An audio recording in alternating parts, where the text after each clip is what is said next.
unang-una, no? Unang-una, nagpapasalamat tayo kay Yorme sa lahat ng suporta at tulong na binibigay niya sa national government. Hindi lang sa DPWH, pati sa ibang mga ahensya natin. No? Nandito kami ngayon sa Espanya. Kasi alam mo, nung binisita namin yung dalawang area na ginawa natin ng maayos at tama yung mga proyektong binigyan ng ating Pangulo, sa Taft Avenue, sa harap ng Santa Isabel, tsaka dun sa Sunog Apog, pati na rin dun sa Ross Boulevard, sa may Bonifacio, sa may harap ng Manila Hotel.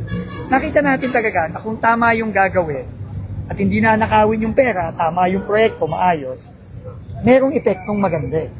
Sa Sunog Apog, nag-uusap nga kami ni Yorme kanina, nung weekend, nag-uusap kami. Wala nang reklamo yung mga taga Sunog Apog, barangay Sunog Apog ngayon. Kasi talagang hindi na nagbabaha doon.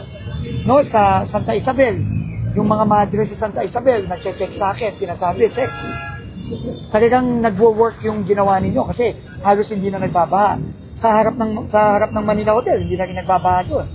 Yung mga area na gumagana yung mga pumping station natin, menos baha na rin. So, inaya ko si Yorme para itong, ewan ko, ilang dekada nang nagbabaha dito sa Espanya. Yung elementary rito ngayon, doktor na, baha pa rin. Oo.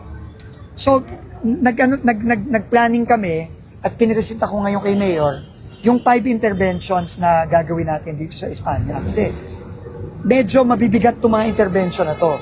And hindi natin magagawa to kung di tayo tutulungan ng ng local government, ng city ng Maynila. So, ang maganda, all-out support si Yorme, and kinausap din namin yung mga kababayan natin dito, magkakaroon ng konting aberya in the next few months, pero sa tingin namin, pag natapos to, kahit papano, maiibsan yung pagbaha dito sa Espanya.